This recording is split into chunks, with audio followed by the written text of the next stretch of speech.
جس کی وجہ سے مشرقی پاکستانی جو ہمارے بھائی بہن تھے ہم سے دور ہو گئے. آج کل کے پاکستان میں تو اس مسلک کے لوگوں کو کافر کہا جاتا ہے. بنگال کی کتنی بڑی کنٹریبیوشن ہے ان دا میکنگ آف پاکستان. اصل پاکستان تو تھا ہی وہ. میجورٹی پاپولیشن کی زبان تو بنگالی تھی. بنگالیوں نے میجورٹی پاپولیشن ہونے کے باوجود محسوس کیا کہ ان کے ساتھ بہت امتیازی سلوک ہوتا ہے. وہ ایسٹ پاکستان میں انویسٹمنٹ قدرے بہت کم تھی. جب 5 ایئر پلانز بنتے تھے تو اس میں ویسٹ پاکستان کی ڈیولپمنٹ کا زیادہ ذکر ہوتا تھا نہ کہ ایسٹ پاکستان کی. اور وہ ویسٹ پاکستانی سے زیادہ پڑھے لکھے تھے, وہاں خواندگی زیادہ تھی. کہ وہ پاکستان سے زیادہ نہیں ہونا چاہتے تھے. جی السلام علیکم ناظرین. تاریخ کے حوالے سے یہ ہماری ایک اور ایپیسوڈ جو ہے آج اس کے ساتھ میں اور جگنو محسن صاحبہ آپ کے سامنے حاضر ہیں, اور ہمیں تاریخ دان الہان نیاز بھی کچھ ہی دیر میں جوائن کریں گے. آج ہم اپنے جو پرانے 2 شوز ہیں انہی کے سلسلے کو آگے بڑھاتے ہوئے بات کریں گے 1969 سے 1971 تک جو کچھ پاکستان میں ہوا اور اس کے جو اثرات جو کہ ابھی تک بھگت رہے ہیں ہم ایز اے قوم اور as a society as a polity, اس کے اوپر بات کریں گے. یہ بہت ہی جو ہے افسوسناک ایپیسوڈ ہے پاکستان کی تاریخ کا, اور جس میں کہ ہم نے آدھا ملک جو ہے وہ گوا دیا, اور اس کے نہ صرف آدھا ملک گوایا بلکہ ہمارے اپنے جو شہری تھے مشرقی پاکستان میں یا اب جو بنگلہ دیش کہلاتا ہے, ان کے ساتھ جو سلوک بھی ہوا وہ بھی ایک ایسی تاریخ کا حصہ ہے کہ جس کو فراموش نہیں کرنا چاہیے, بھلانا نہیں چاہیے, دبا نہیں دینا چاہیے, بلکہ اس سے کچھ سیکھنا چاہیے, اس پہ بات کرنی ضروری ہے تاکہ ہمارے جو نوجوان پاکستانی ہیں ان کو یہ آئیڈیا ضرور ہو کہ پاکستان کیا ہوتا تھا اور اس کے ساتھ کیا کیا گیا. تو جگنو محسن صاحبہ میں آپ سے سٹارٹ کرتا ہوں. یہ ہم ڈسکشن کر رہے تھے شو سے پہلے بھی, تو آپ یہ بات کر رہی تھیں کہ اس کے کازز جو ہیں یا اسباب جو ہیں جس کی وجہ سے مشرقی پاکستانی جو ہمارے بھائی بہن تھے ہم سے دور ہو گئے. اوور ٹائم کو ایک دن میں تو یہ سب سپریشن نہیں ہوتی, یہ پورا ایک پروسیس ہوتا ہے. تو میرے خیال سے وہاں سے سٹارٹ کرتے ہیں اور پھر آگے بڑھتے ہیں جو ہمارے باقی واقعات ہیں. جی جگنو. رضا شکریہ. شاید یہ کسی کو یاد نہیں اور ہمیں پڑھایا بھی نہیں جاتا کہ اصل میں مسلم لیگ جو ہے وہ 1906 میں ڈھاکہ میں قائم ہوئی تھی, اور وہ عشرت منزل میں قائم ہوئی جو نواب ڈھاکہ کی رہائش گاہ تھی. ان کا نام خواجہ سلیم اللہ تھا, وہ نواب آف ڈھاکہ تھے. وہاں سے مسلم لیگ کی شروعات ہوتی ہے, اور یہ این بنگالی یعنی کہ پروجیکٹ تھا, اور اس کو ساتھ ہی ساتھ سر سلطان محمد شاہ آغا خان نے بڑی حمایت دی. اور یاد رہے کہ سر سلطان محمد شاہ آغا خان اسماعیلی فرقے کے لیڈر تھے. آج کل کریم آغا خان, پرنس کریم آغا خان اسماعیلی امام ہیں. اور آج کل کے پاکستان میں تو اس مسلک کے لوگوں کو کافر کہا جاتا ہے, لیکن یہ تاریخی واقعہ جو ہے اس سے ہمیں آنکھیں نہیں چھپانی چاہیے. 1906 Dhaka, the foundation of the All India Muslim League at the hands of the Nawab of Dhaka, Khwaja Saleem Allah and سر سلطان محمد شاہ آغا خان. تو آپ سوچ لیں کہ ایسٹ پاکستان یعنی کہ بنگال کی کتنی بڑی کنٹریبیوشن ہے ان دا میکنگ آف پاکستان. اگر آپ مجھ سے پوچھیں تو میں سمجھتی ہوں کہ اصل پاکستان تو تھا ہی وہ. اور let's if we jump to the events of 1971 1971, تو it's the first time عالمی تاریخ میں پہلی مرتبہ ایک اکثریت نے ایک اقلیت سے علیحدگی اختیار کی. عموماً اقلیتیں اکثریت سے علیحدگی اختیار کرتی ہیں, یعنی کہ minorities secede from the majority population. In this instance, and the first and only time in history that a majority population has seceded from a minority population. تو آپ خود ہی سوچ لیں کہ یہ کیا کہ کتنی بڑی یہ ایک ہیپننگ تھی. پھر آگے چلتے ہوئے اس کے بعد جدوجہد میں تو سبھی شریک تھے اور بنگالیوں نے بہت سیکریفائسز کی, بہت انہوں نے اس مسلم لیگ کی جدوجہد کی لیڈرشپ کی. جب پاکستان بنا, اور ہم اس چیز کے بارے میں پہلے ذکر کر چکے ہیں اپنے پہلے ایپیسوڈ میں, آپ کو یاد ہوگا کہ جو مسائل تھے ایسٹ اور ویسٹ پاکستان کی مابین, وہ شروع اس دن سے ہوئے جب پارٹیشن کے فوراً بعد قائد اعظم محمد علی جناح ڈھاکہ پہنچے اور وہاں انہوں نے اعلان کیا کہ سارے ملک کی ایک ہی زبان ہوگی, there will be only one national language. اور انہوں نے یہ بیان انگریزی میں دیا اور اس میں انہوں نے فرمایا کہ وہ زبان اردو ہوگی, and it will be Urdu.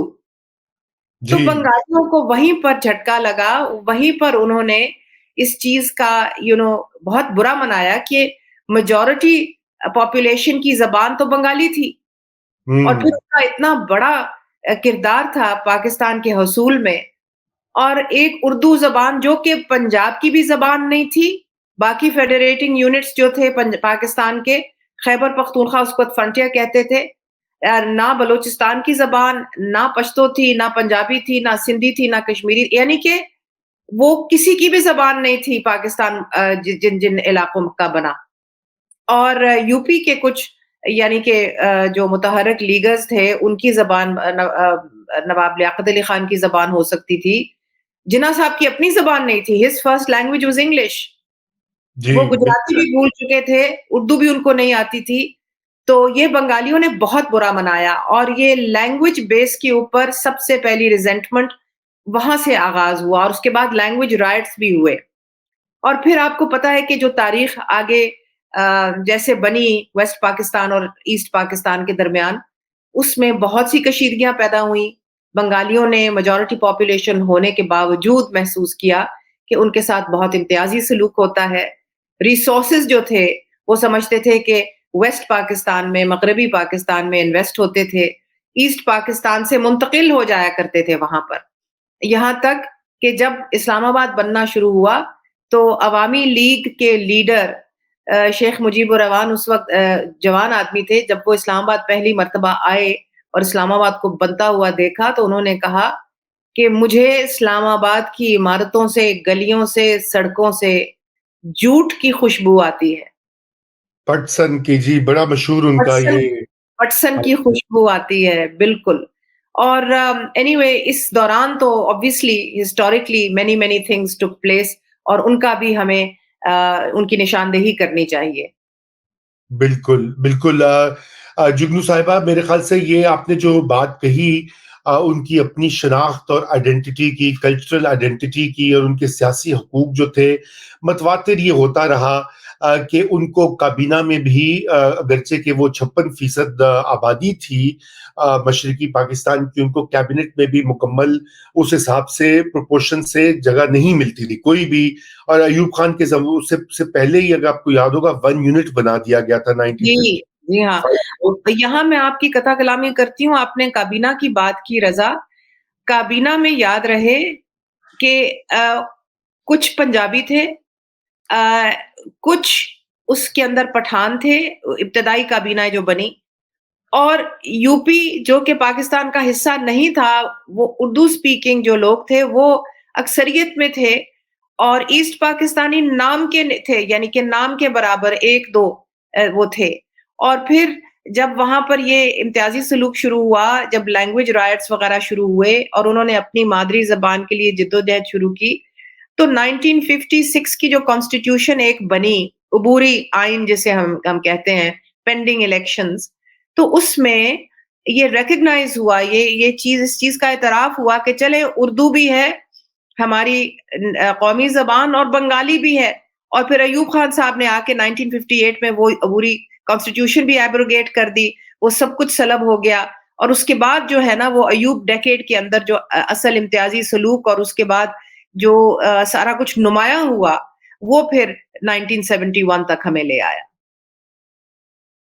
جی بالکل 1971 تک ہمیں لے آیا، اور میں دیکھیں نا یہی باتیں ہیں، یہ بہت بہرحال میں سمجھتا ہوں کہ افسوسناک واقعہ ہے 1 یونٹ کا بننا، اس سے بنگالیوں کا احساس محرومی اور بڑھا.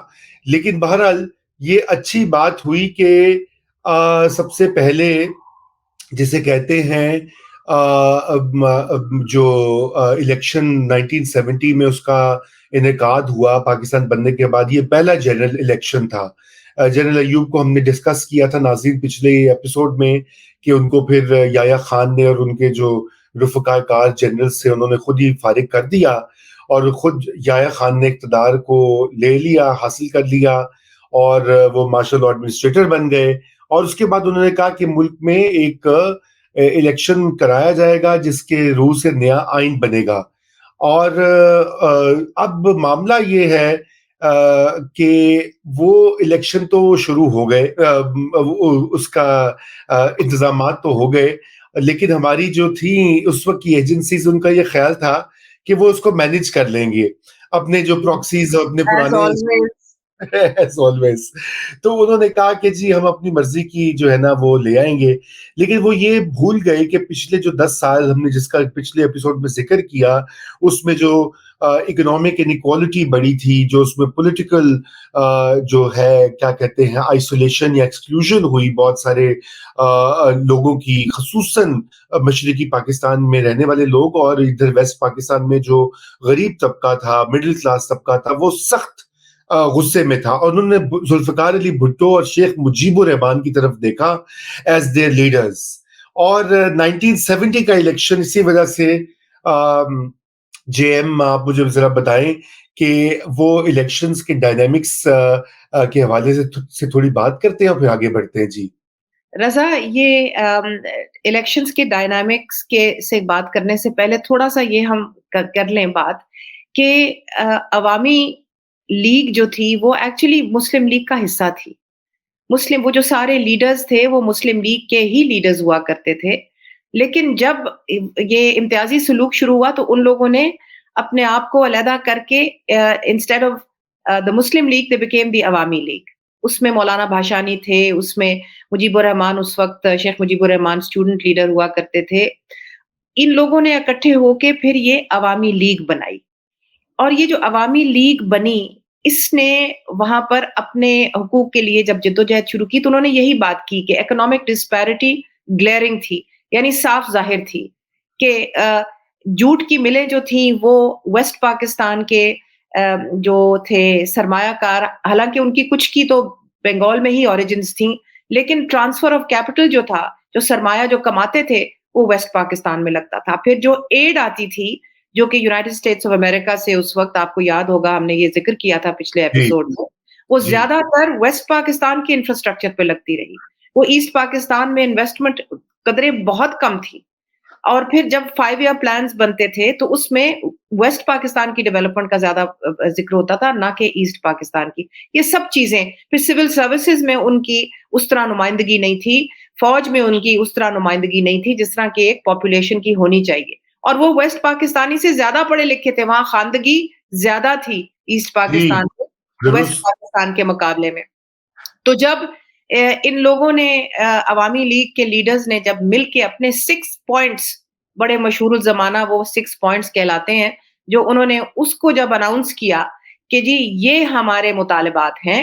اور انہوں نے کہا کہ دیکھیے 1940 کی جو لاہور ریزولوشن ہے اس کے عین مطابق ہمارے مطالبات ہیں، کیونکہ 1940 کی جو لاہور ریزولوشن ہے that envisages autonomy for the federating units of Pakistan, بالکل including Punjab, Sindh, Balochistan, Khyber Pakhtunkhwa frontier at that time and East Pakistan.